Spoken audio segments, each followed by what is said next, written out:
Hi guys, I'd like to welcome you guys all back to Read with Melanin. This is my channel where I talk about books and my library and everything that I love that is book related.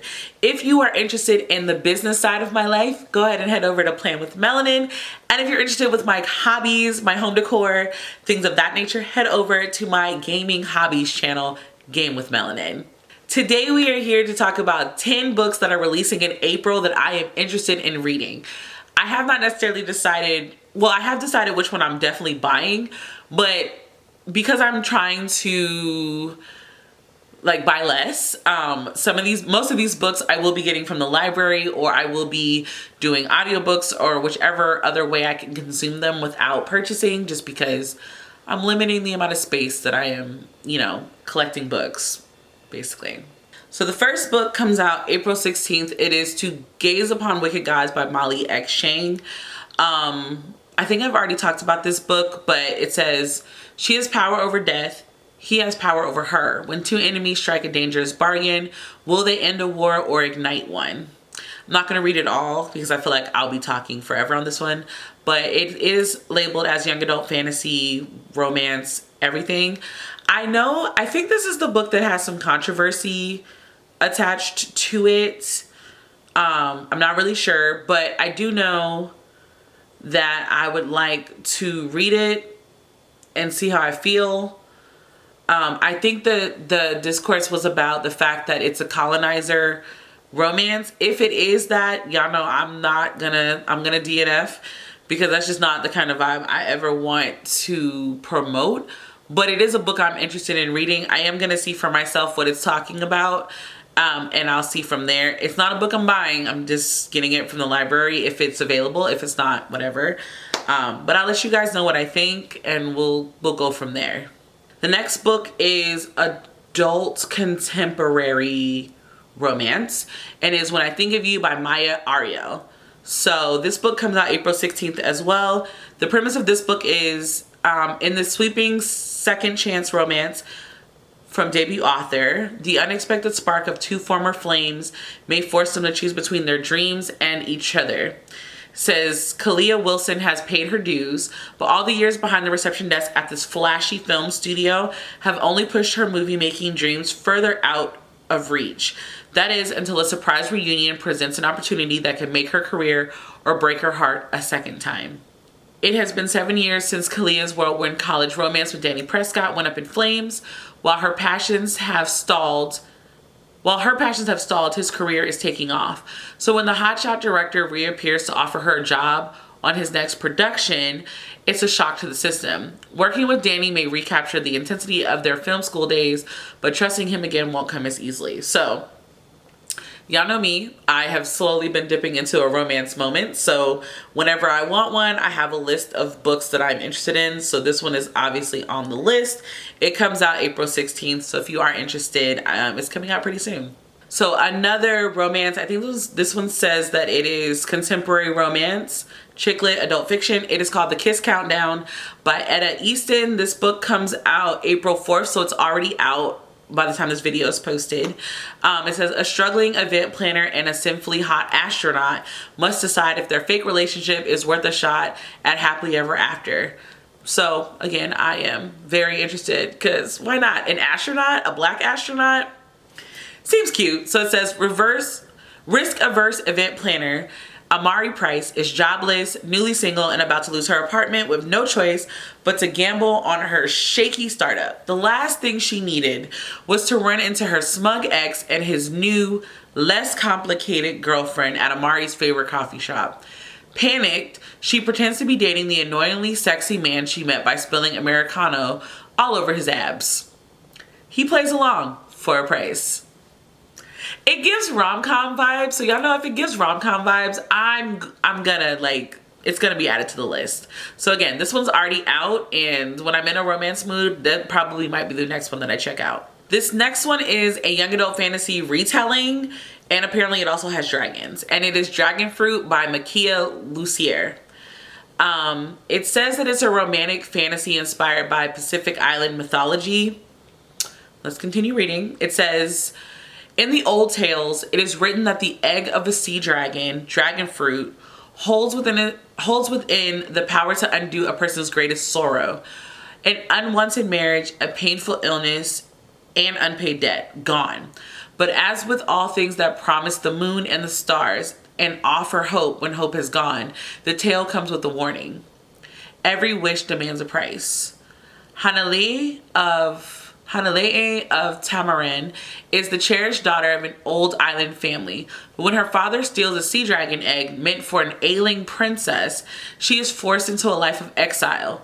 In the years that follow, Hanalei finds solace in studying the majestic sea dragons that roam in the Nomi Sea, until one day an encounter with the female dragon offers her what she desires most, a chance to return home and to right a terrible wrong.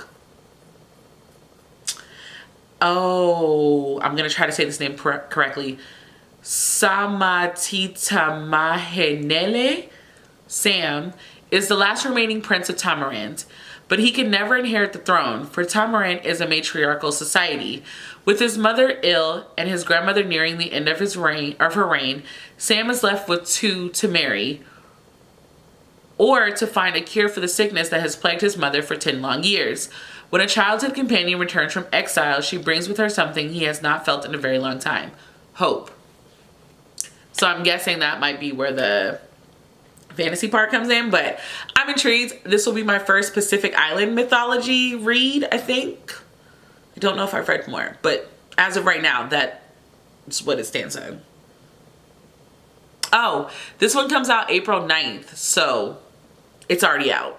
So this next book comes out April 23rd, 2024, and is Ocean's Godari by Elaine Yu Cho. It's a science fiction, all the genres here are science fiction, romance, LGBT, fiction, adult, space opera kind of thing. So, ever since Principle of Moments, since I still haven't got a chance to read Principle of Moments because I can't get my hands on the book, I've decided to look for more space operas. So the premise of this one is Ocean Yeon has never felt like much of a Korean, even if she is descended from a long line of Haenyeo, Jeju Island's beloved female divers. She's also persona non grata at the Alliance, Korea's solar system dominating space agency, since a mission went awry and she earned a reputation for being a little too quick with her gun. When her best friend Teo, second son of the Anand Tech Empire, is framed for murdering his family, Ocean and her misfit crewmates are pushed to the forefront of a high-stakes ideological conflict. But dodging bullets and winning space chases may be the easiest part of what comes next. A thrilling adventure across the solar that delivers hyperkinetic action sequences and irresistible will they won't they romance alongside its nuanced exploration of colonialism and capitalism. Ocean's Godari ultimately asks, what do we owe our past?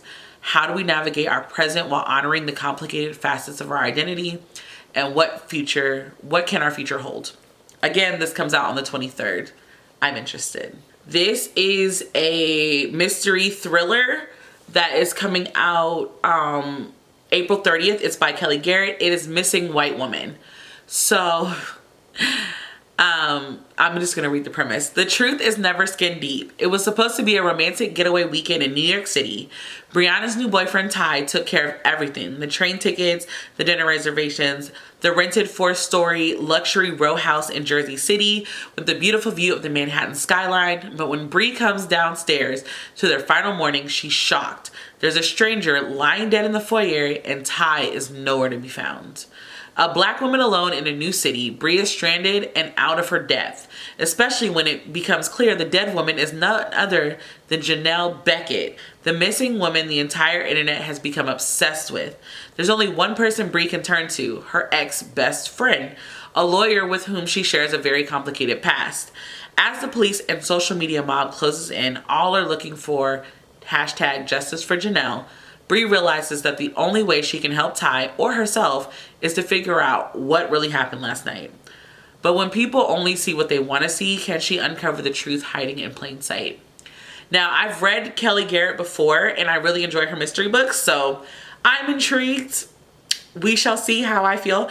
This is I have a goal of reading like one thriller or one horror movie one horror movie, one horror book this year, and this is the thriller that I have chosen. So we shall see. This next book is the second book in the Blood Debts trilogy, I think, and it is coming out April 23rd. It is Blood Justice by Terry J. Benson Walker.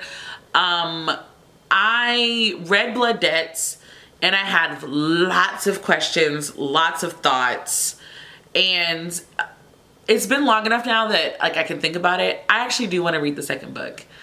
I have lots of questions. Like, I just don't know how we're gonna get these answers. We're gonna see, obviously, but I can't tell you what this book is about without spoiling the first book. So if you are interested, the first book is Blood Debts. So go check that out. So we have another romance on the list, and this one comes out April 23rd. It's called The Good Ones Are Taken by Taj McCoy. And this one says, when Maggie's best friend admits he's in love with her, she'll have to decide whether it's worth giving up something good for something that could be amazing in this laugh out loud, friends to lover rom-com. I feel like I don't need to read any further, but in case you're interested, I will read further. After a bad breakup, Maggie wants to find her Prince Charming, but all she's finding are frogs. When her best friends, Savvy and Joan, apply pressure and demand she find a date worthy of attending their respective weddings, she agrees to take her own advice and try online dating. Since she's the maid of honor for both weddings, her bridal party duties are massive. But both brides insist that Maggie prioritize finding a date. After an onslaught of maybes, no's, and hell no's, she's close to giving up when she finds a handsome doctor at the gym who just might be the one. Meanwhile, her college bestie Garrett throws salt in everyone's game. At every turn, he points out the red flags and tells Maggie to keep looking. Then things come to head when Maggie demands that Garrett be happy for her, and he finally admits that he can't. Not when he's not with her. When he blurts out his feelings, Maggie's world is turned upside down. Now she must choose between the perfect guy and a friendship that is the foundation of everything she's ever wanted. Again, very much rom-com vibes. I am 1000% here for it. Let's go. This next book comes out April 23rd, and it is a young adult mythology, historical fiction. I think it's Chinese mythology. I know it's Asian literature, so we'll go with that. It is Song of the Six Realms by Judy I. Lin. This is the author of A Magic Steeped in Poison, which I own and I haven't read yet. So we might read those books first before coming to this one, but let me tell you what this one is about. Ooh, I always forget how to pronounce the X. Xue? X-U-E. A talented young musician has no past and probably no future. Orphaned at a young age, her kindly poet uncle took her in and arranged for an apprenticeship at one of the most esteemed entertainment houses in the kingdom. She doesn't remember much from before the House of the Flowing Waters, and when her uncle is suddenly killed in a bandit attack, she is devastated to lose her last connection to a life outside of her indentured contract. With no family and no patron, she's facing the possibility of a lifetime of servitude, playing the king for nobles that praise her talent with one breath and sneer at her lowly social status with the next. Then one night, she's unexpectedly called to the garden to put on a private performance for the enigmatic Duke Ming. The young man is strangely kind and awkward for nobility and surprises her further with an irresistible offer. Serve as a musician in residence at his manor for 1 year, and he'll set her free from her indentureship. But the Duke's motives become increasingly more suspect when they barely survive an attack by a nightmare monster, and when he whisks her away to the estate, she discovers he's not just some country noble, he's the Duke of Dreams, one of the divine rulers of the celestial realm. Oh, there's a bird in my bush. Sorry. There she learns the 6 realms are on the brink of disaster and incursions of demonic beasts are growing more frequent. This hits my alley for multiple reasons. I love retellings in mythology told into fantasy stories. Many times over, I've talked about this, and I'm not going to bore you again, but I'm very interested in reading this book. I'm afraid to say anticipate it because we know what happens when you do that, but I'm very excited to try this book. Okay, so this book was supposed to come out in April. When I did this list, it was on the list to come out April 23rd. But as I'm looking at Goodreads right now, it says that this book is now expected to come out August 6th. And that was The Dead Cattails Assassin. That was going to be my last book for this list, but apparently they have changed it. So I'm going to wait until August to talk about this book. With that being said, let me know the kinds of books you guys are interested in reading that are coming out in April, or a book that you were wondering about. I'm interested. Help me build my new release list. And until the next time, guys, bye.